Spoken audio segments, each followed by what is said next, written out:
There is always something special about simple journeys. That is why today we're making our way once again to Kaiping Hills, not in search for grand adventures, but to get guavas there. And as many of you may remember from my previous videos, the trail leading there can be quite ragged and overgrown. That is why it is best to wear long pants to protect yourself from the sharp coconut grass and avoid scratches along the way. And I even came across my mother's sweet potatoes farm. And thankfully, after a long walk, we're finally getting closer to the guavas that Kaiping Hills is best known for in our sitio. Munjud ka sa kagikan oy. Hando munjud nimo og sa kagikan. We were actually having a conversation at this time, sharing stories and enjoying the moment when we suddenly spotted a guava tree along the way.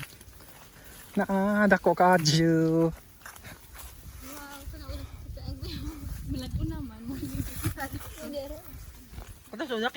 Na pa o, biraha. Ay, sa una, magdala pag plastic. Biraha o. Biraha pulka. Tama na. Ang bako na laman. Oo, ay ako ha. Hayong kaya, ya. Limbahon na ba? Anday pulka ko pulka. Asa man ani kasi this one. Ari, sugasi. Lamig iya ka limbahon. Ito limbahon bitaw siya no. Tigo mas ito aranda ka na o.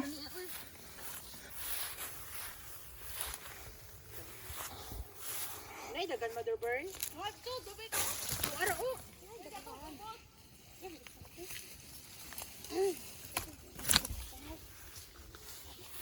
Uy na indak na o. Nabitawan. Daghan na. Uy madyo pa nagdatag plastic. Ang kalamit lagi na.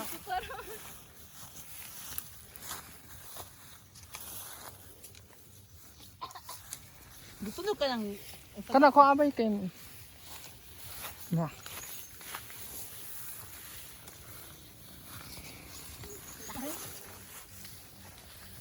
Nang, di pang kit-kit pa rin. Ano naglanggam na. Gapo na magaling pagtao ni Joko Jumingi. Kuha ang pagtao. Aray. Ang pagtao na may buot ka.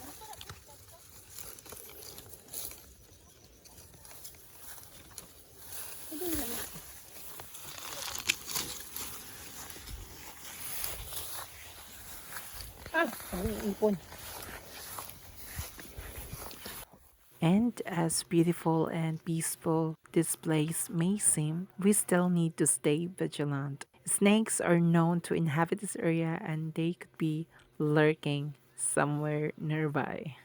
And also, another creature we had to watch out for was the tambubuan or bees, as they could be quietly nesting somewhere in this area. Thankfully, we didn't encounter both. Uy tambubo. Tambubuan man di ay gatong Nara o. patay ko dito. Bumalik mo ko, ala. Ni. Kalamit. Uy, ko yung nagwa. Uy igwa ba jili? Pwede.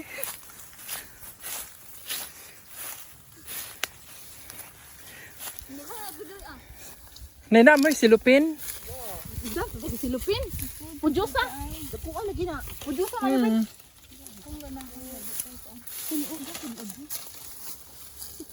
Akan lagahan na. May namili nga sa hinograpod mo. Aray. Nay ikuan ni pulkam ha. Wapa dili ni. Ay di mo mga uwingan ni. Hindi siya man. Magwa ba jili mo? Igwa ba dili na may kana kano kayo. Saan ka na? Sa dyan naman na. Kuha sa totnas imong likod. Igwa ba dili ka sa. Kuha na. Dara da. Ako na. Dali naman magwa ba jili. Magkagod na kag lube. Sabi pangitag lubin. Oh, hiwaon na ni siya dalatan niya ang sabaw. Maoy imong isabaw sa tuno. Nawang kay silupin. Uy. Imong isabaw sa tuno. Ano, yuhi ako kuan. Mga panahon. Nang magkat. Uy, ah! Aha, ay gusto balik pa na friend. And as we continued rummaging towards the area, our excitement grew with every step. We carefully looked around the trees, hoping to spot ripe guavas hidden among the leaves. Some were still too young, while others were already ready to be picked. The search itself became part of the adventure, with everyone eagerly pointing out the branches that seemed full of fruit. And even a simple task like this can turn into a memorable experience. This type of task reminded us that true happiness can be found in the little things. A beautiful view, good company, and the joy of nature's gift.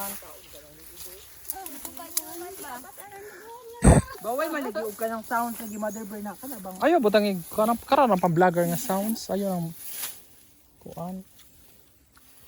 Na burta. Pwede tos kinasudlan na naayar dagana. Asa? Nakatod. Ayaw di na horot na hoy. Ihatag na lang nas kay inaiyahan. Ihatag na lang nas kay kinaiyahan oy.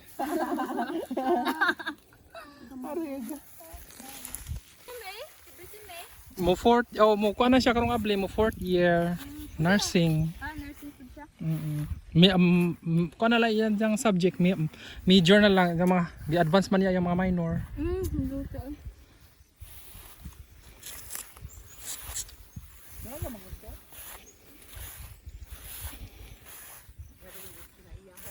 Ihatag na lang nas kinaiyahan.